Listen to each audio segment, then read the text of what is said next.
yang terjadi di Indonesia. Pencairan gaji ke-13 biasanya terjadi pada pertengahan Juli setiap tahunnya. Menteri Keuangan Sri Mulyani Indrawati akhirnya mencairkan gaji ke-13 pada Agustus 2020. Dia menyadari pencairan tersebut mundur dari biasanya karena pandemi corona. Anggaran tersebut ditujukan untuk memenuhi kebutuhan tahun ajaran baru. Sekolah ngaji ke-13 itu sudah dianggarkan dalam Anggaran Pendapatan dan Belanja Negara 2020 dan itu di dalam Undang-Undang Anggaran Pendapatan dan Belanja Negara. Namun pelaksanaan Undang-Undang Anggaran dan Belanja Negara 2020 memang mengalami banyak perubahan yang diakibatkan COVID-19, kata Sri Mulyani. Secara virtual Sri Mulyani menjelaskan, pandemi corona yang terjadi di Indonesia menyebabkan pemerintah harus mengubah beberapa kali postur anggaran pendapatan dan belanja negara yang teranyar menerbitkan Perpres nomor 72 tahun 2020 sebagai revisian postur anggaran pendapatan dan belanja negara yang dipegang sampai akhir tahun. Banyak tambahan anggaran yang muncul untuk penanganan COVID dan pemberian bantuan sosial dan pemulihan ekonomi sehingga pemerintah lakukan pengelolaan dalam anggaran pendapatan dan belanja negara agar betul-betul fokus menangani COVID dan dampaknya ke sosial dan ekonomi. Dengan mempertimbangkan hal tersebut, akhirnya pemerintah memutuskan pencairan pada Agustus 2020. Anggaran yang disiapkan mencapai 28,5 triliun rupiah.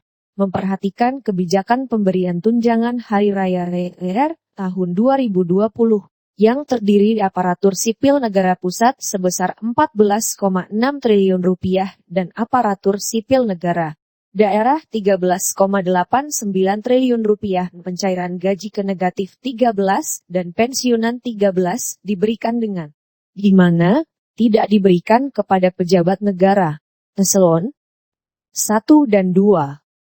Tidak berlaku bagi pejabat negara dan pejabat yang setingkatnya. Menteri Keuangan Sri Mulyani Indrawati memastikan pencairan gaji ke-13 hanya berlaku pada pejabat eselon I ke bawah atau pejabat eselon I dan 2, serta pejabat setingkatnya, baik di pusat maupun lembaga. Kebijakan tersebut sama seperti yang sudah dilakukan Mei lalu, yang dilakukan pada pencairan tunjangan Hari Raya pada tahun 2020.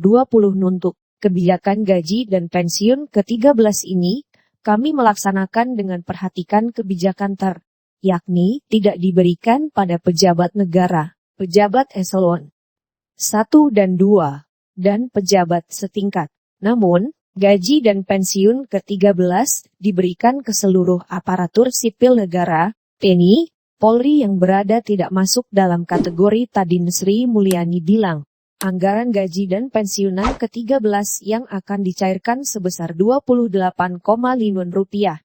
Anggaran tersebut terdiri dari gaji ke negatif 13 aparatur sipil negara termasuk pegawai negeri sipil pusat dan anggota Polri dan prajurit TNI sebesar 6,73 triliun rupiah.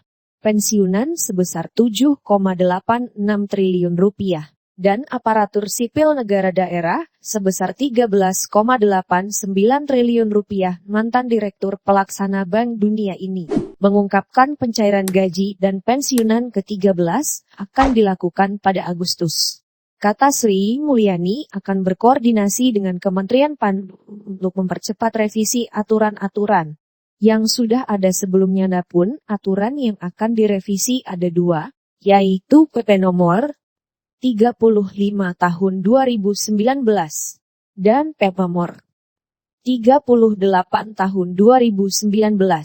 Kami akan koordinasi dengan Menteri PAN RB dalam perubahan PP yang diharapkan bisa selesai dalam 1 hingga 2 minggu sehingga pada Agustus sudah bisa melakukan pelaksanaan pembayaran gaji ke-13 untuk seluruh aparatur sipil negara, TNI, Polri dan pensiunan.